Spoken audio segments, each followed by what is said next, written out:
coming up on Outdoor Oklahoma. Well, she's like, well, I only killed one deer, and it was on this place. And obviously her story, she was lying. I mean, it was very obvious. So she couldn't tell me one way or the other, and the whole time the boyfriend.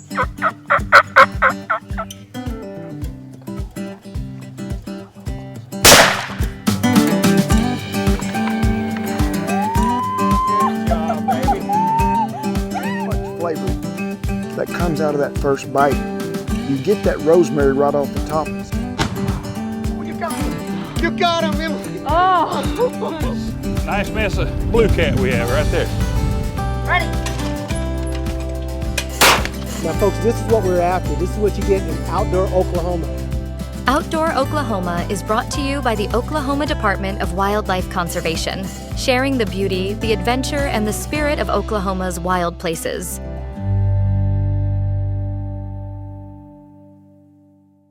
Hi there, my name is Darrin Hill, and I'm the host of Game Warden Stories here at the Oklahoma Department of Wildlife Conservation. In this podcast, I sit down with current and retired game wardens as we discuss their passion for their jobs and hear some exciting stories about encounters with poachers. Here's one such segment. I'm glad you could join us today. We've got another great guest, Jacob Harriet, today. Jacob has been with the department for how long now? 9 years total. Wow, 9 years. So do you feel like you're a young buck now or I feel like veteran? I 100% feel like I'm young until I look around at all the wardens around me and realize that I'm like over middle of the road now. We have so many new guys now that I'm not the young guy anymore, which is crazy because I still feel like the young guy. But So how often do you get to interact with these new recruits, so to speak? Do you have any ride-alongs or? yeah, so all our new guys, through our academy, they have to go through the PT process. Well, I've kind of been running the PT training for that. So all our new guys that come through, I get to work out with about five times a week. So it's I get to know them really, really well, and it makes me feel old, even though I feel like I'm not that old. PT, what does that mean? Physical training. So we do like about an hour-long physical training thing. They usually don't like me. So. Of course. So what kind of stuff do you do? So if there's somebody out here that's watching and they're like, you know what, I'd like to become a game warden. Yeah, absolutely. So to start to be a game warden, you actually, before you even get hired on, you have to go through a physical fitness test. We test about twice as many people as we hire, but in that test, you have to swim fully closed 75 yards in a pool. So it's down and back 3 times in a pool. You have to tread water for 3 minutes. We get out of the pool.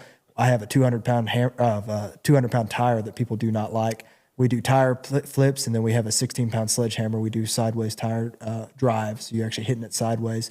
Push-ups, sit-ups. You have to do body drags, dragging a 200-pound dummy, put it in the back of the car, and then we do a 300-meter and a 1.5-mile run, and that's just to kind of see what you're made of, to see you can do it. And then once you get into the academy, we actually do every day of the academy, we'll do a physical training thing. And it might be, we're going to go run one of the local lake dams, or we might, do some weight training or, push-up setups, mostly body weight type stuff. But you definitely need to be in good shape or you will struggle. So it sounds like if you can make a list of all those things, if you're wanting to become a game warden, start doing it now and it'll be easy. Yeah, if you can run, do push-ups and sit-ups and are in decent shape, you'll be in good shape. But it's a physically demanding job, and you need to be able to do that stuff. So we try to make sure you're ready for that before you go out into the field. That's great. Make sure you stay around to the very end of this, because Jacob's going to give us some really great tips for those that are out there harvesting deer. Maybe you don't know what to do with the meat, or maybe there's family or friends that want to try venison, how they can go about doing that. So, in the legal way of doing that. Absolutely. But before we get there, just like with every one of these game warden stories, our game warden here today has some great stories that you might want to listen to about catching bad guys or bad girls or poachers. Yeah, absolutely. So the downside is a lot of these things, they take a long time to process or prosecute. So all the stuff that's currently going on, it's still in prosecution. I can't talk about it, but I've got a couple cases from last year I can talk about. One of them, a huge issue we have right now is with the license prices going up, that the non-residents are trying to falsify resident licenses so they can get tags for cheaper. So, a non-resident tag right now, to say you wanted to hunt with a rifle, it's going to cost them about $700 to hunt legally in Oklahoma. A resident, it's only going to cost you about $50. So they found that out, and they found that, hey, if I try to cheat the system, I can try to get a discount. Well, it doesn't work out that way in the long run if you get caught, of course. So last year I got a tip that a guy had shot a couple deer. He was a non-resident, but he bought a resident license, actually checked it in under his girlfriend's name. His girlfriend was a resident at the time. Yeah. So I go out, and it's a lower income area of the county, but they had drove up from Louisiana to stay with his mother. And so there's a pretty nice house on the property. In the back, there's a little shack like you'd store a lawnmower in or something like that. Well, I go in the back, knock on the door, and it just erupts with smoke. They're in there smoking. And they come out, and very nervous, obviously, that I was the game warden there on their property. The landowner, the mother, actually came out and was very upset that I was on her property and didn't think I had the right to be there. I was like, well, ma'am, I'm investigating a wildlife crime. We're going to have to figure some stuff out. So the lady that was there that had checked in the deer, she had checked in 2 bucks that year under her license, and she did actually have a resident hunting license. Got her IDs and said, well, ma'am, tell me about these deer you shot this year. And she's like, well, I shot 3 deer. I'm like, okay, well, tell me about them. She's like, well, one of them was one with horns, and one of them was one without horns, and the other one was one with horns. I'm like, okay, well, tell me about that hunt. Did you hunt them on this place? Just trying to get some information out. Well, she's like, well, I only killed 1 deer, and it was on this place. And obviously her story, she was lying. I mean, it was very obvious. So she couldn't tell me one way or the other. And the whole time the boyfriend is sitting there just he's twitching and fanging, like he's nervous. And I'm like, well, where are those deer at? And she's like, well, I got them here. And in the meantime, after I'd got that tip, I'd actually called the taxidermist that they talked to. And we have real good relations with most of our taxidermists. So if something's up, they'll kind of let you know. And I actually called them and was like, hey, I got this case going on. She's like, it seemed kind of suspect to me, and this is what it was. And I did 2 European mounts for them.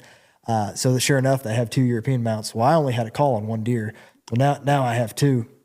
And she's telling me the story about it. Nothing checks out at all. I'm like, well, what do you have to say about this, the boyfriend? And he's like, well, yeah, she shot him. She's like, yeah, I shot him. And well, it turns out she never went hunting a bit. So him and his buddy had come up from Louisiana. They came up together, and actually the buddy was on his way at the moment. They had went and they had shot both these deer. So the buddy confessed, the one that I was with, the guy that was on his way up had no idea anything was going on. So he's like, man, I'm sorry. Licenses are expensive. I didn't think to get it. He's like, I shot this deer. My buddy shot the other one. I'm like, well, we need to call your buddy right now. He was currently on his way from Louisiana. He was about 45 minutes out. And I called him and I was like, hey, sir, this is Jacob, State Game Warden. Wanted to talk to you about your hunting activities this year. And he's like, yeah, I don't hunt up there. But, man, his mom is like family to me. I just come up and see her every year. I'm like, okay, where you at? Oh, I'm 30 minutes out. Okay, well, yeah, we'll see you when you get here. Now, am I going to find any hunting equipment in that car? Oh, well, yeah, I got my camo. Yeah, I got all my hunting stuff. I was like, but you're not hunting. And he said, oh, no, sir, I wouldn't hunt. I was like, okay, have you ever hunted before? And the friend that I was with was obviously like, well, I just told him everything, so he knows you're lying. I'm like, well, I'm going to let John take the phone real quick and see John Doe. It's an alias. Let him take a name or talk to you a little bit and see, what he has to say. And he's like, dude, I already told him, just tell him the truth. He's like, yeah, sir, we came up, we shot those 2 deer, we got them mounted. We checked them in under her. She never even went hunting, it was all a lie, but it ended up being several cases of illegal taking of a white-tailed deer, non-resident hunting without a license, which is a pretty expensive ticket. But yeah, they'd come up from Louisiana. I thought they'd get by with the girlfriend's license. And then the crazy thing about it all, the girlfriend didn't even have a resident. She wasn't eligible for resident license. So she also had a Louisiana driver's license, which on our residency, you have to have an Oklahoma driver's license to be a resident. Yes. So none of it would have flew anyways, but it was a good tip from a guy that, he just thought something was off a little bit. We made a really good case out of it. So, and the math doesn't add up because they would just pay the $700 or whatever it is to have an out of state. I want to say that they ended up paying around $6,000 to $7,000 worth of fines apiece. So it definitely it was not beneficial for them to lie about it. And that was just one. I probably caught 7 or 8 cases very similar to that last year, and I've already made several this year that are still ongoing. So it's like expensive deer. Yes. Yeah. It is much cheaper to go buy some beef at that point. How does one go about giving away their venison? Absolutely. So it is illegal to sell or barter any sort of deer meat. You can't do that. But, hunting is our giant management tool. It's the best thing we have to manage these deer populations. We have a ton of does. We have a ton of hunters. it is 100% acceptable. If I want to go shoot a doe and give it to a needy family or somebody that's just fallen on hard times, that's completely legal. I just have to write them a receipt. So that receipt needs to have my name, my license number, and then my confirmation number where we check that deer in, and then just who I give it to and what it is. So if I shoot a doe, I, Jacob Harriet, my license number, give this doe to, so-and-so. That's completely legal. Roadkill deer, do they count toward your season limit? No, I can give you as many of those non-legal tags as I want. They do not count towards your limit at all. So I've given guys, 5, 6, 7 deer before in a season just because their family needs that or they have a community built on that they share that meat with. What I hear too, what this is doing is not only is it helping pay it forward, but it's putting hunters in a good light, right? Absolutely. So when they know that, when people out there know that there's hunters that are actively helping feed the hungry, I think it puts hunters across the board. And absolutely. I mean, hunters are our biggest management tool for whitetail deer. We need to harvest those does. It helps the population and it helps people get food. That's perfect. And it's actually choking Jacob up. That's right. I'm so emotional right now. So emotional. Well, thank you for being on today. And hopefully we'll have you back here soon because you got some other stories. You got cases that you're working on right now that, we don't want to spill the beans, so to speak. Yeah, but some very good cases that are they're pending. So just got to wait before we talk about them.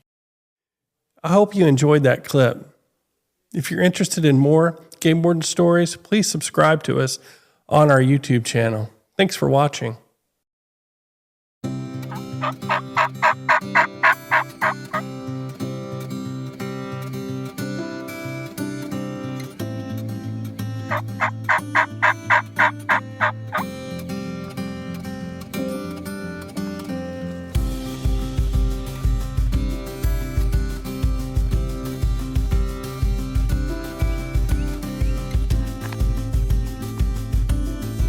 So if he's on the other side, he's out of our lane. So it kind of sounds like from the few gobbles that we've gotten that he's actually heading himself west. Sit and chill until we hear something.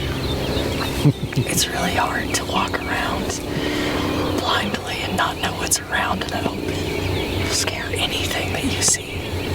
So we need something to talk to us. This is my daughter, Caitlin Mounts. This is my dad, Wendell Mounts. Deer, wild pigs, turkeys, ducks, and geese is primarily what we hunt. It's kind of in the area where we live.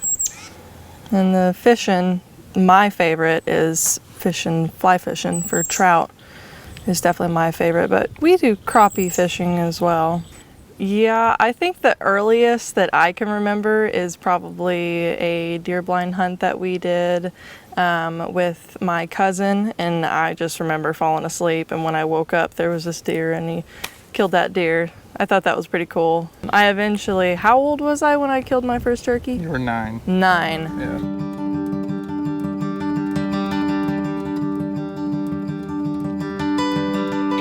Yeah, we spend a lot of time together with it. So, she started hunting, I can't remember how young, packing along, I think one of the first deer hunts I can remember. She fell asleep in a blind when I had my nephew along. A lot of our hunting together, we deer hunted a lot together too.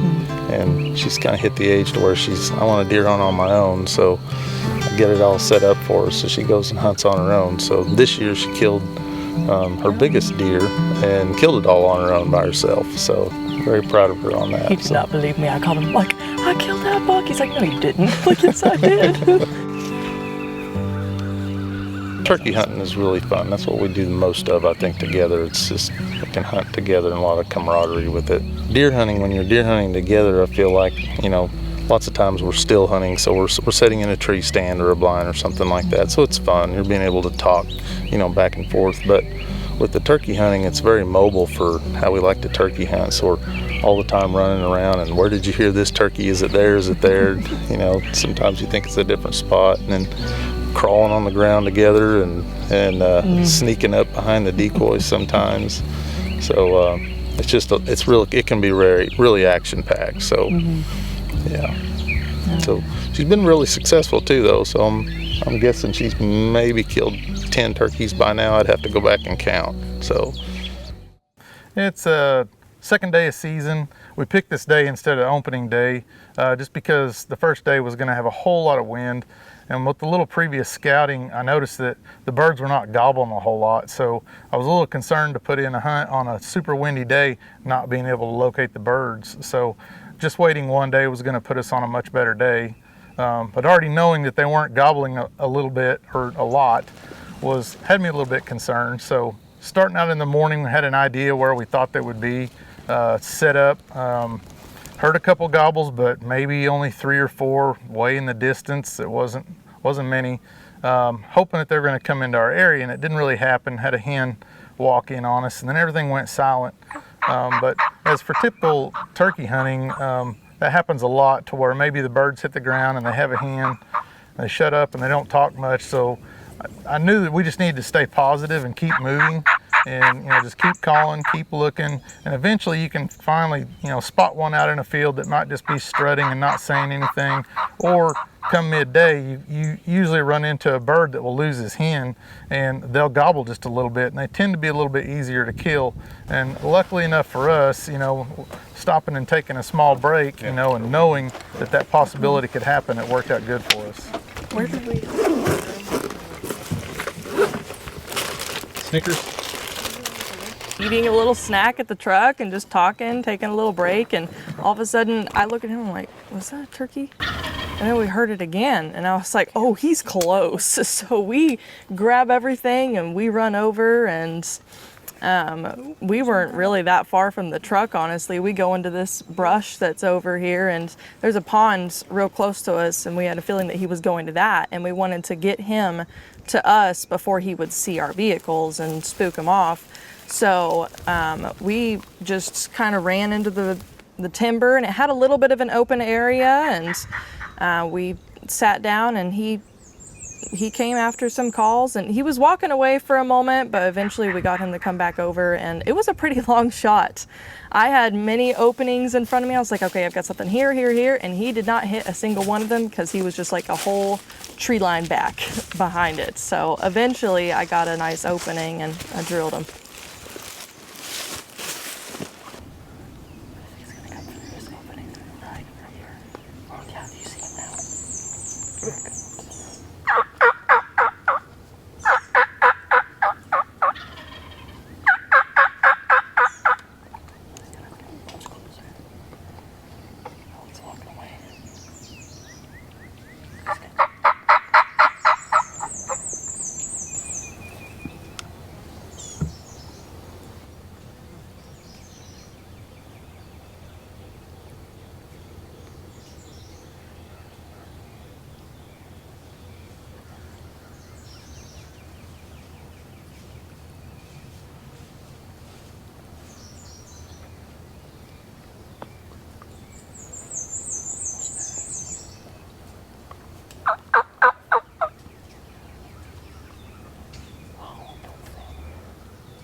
Got him! Drilled him! Go get him.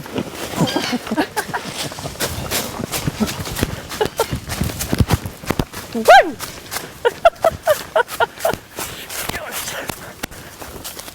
Okay, when I start hearing him calling and I'm hearing this turkey gobble, I'm like, okay, my heart's pounding and I'm breathing like crazy. And I'm usually just take a deep breath and just slowly follow him. And eventually I'm like, okay, I got a shot. I'm gonna take it. And I think I've almost always killed a turkey, so it's always so much fun. She's a very good shot.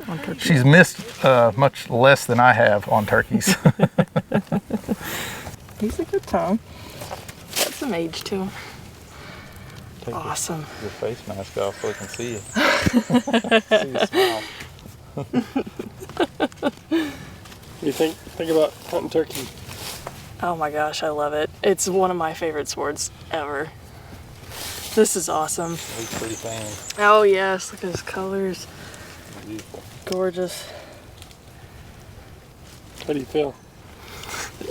Excited. Oh, that was a long walk. We had a lot of walking and no talking, and all of a sudden, he's right there. That's awesome. Yeah, Look at that. or two on. Yeah, it's so humid today too. That's awesome. Yeah, hopefully that one day she's doing the calling and guiding for me and pushing me around in a wheelchair so I can still kill a turkey. There he is. Yeah. I'd say I just hope for what we have been doing for many years. I mean, all of our memories are so incredible when it comes to hunting. It's just how we have found our way to bond as father and daughter. And I pray to God that that continues for the rest of our lives as long as we can. And maybe hopefully in the future some more come along and join us in those and more memories. But if not, I just love my time with my dad.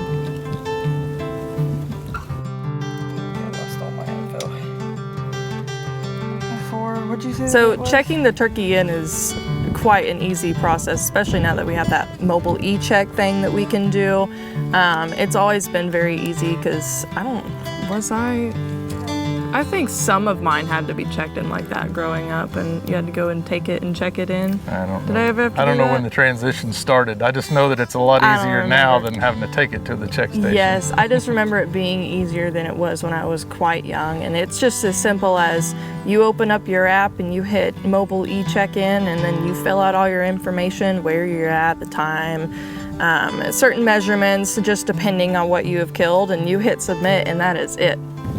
Maybe get out here and try this. Yes, I was just thinking, listen, if you're one of my friends from Edmond or you live in the city, just try hunting is my thing. Go fishing, go on a hunt, go on some certain hike and find some wildlife. Do something in nature, because it's where I find my happiness, my happy place, and my comfort my entire life. And so many great memories are made when you do that.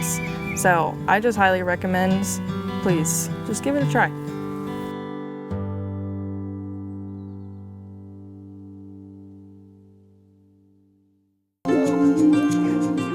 Outdoor Oklahoma is produced by the Oklahoma Department of Wildlife Conservation and is proud to serve and be funded entirely by sportsmen and women and outdoor enthusiasts who love and appreciate all things wild in the great state of Oklahoma. Connect with us online on TikTok, Instagram, Facebook, X, and YouTube. Want to know more about the Wildlife Department? Visit us at wildlifedepartment.com. Thanks for watching.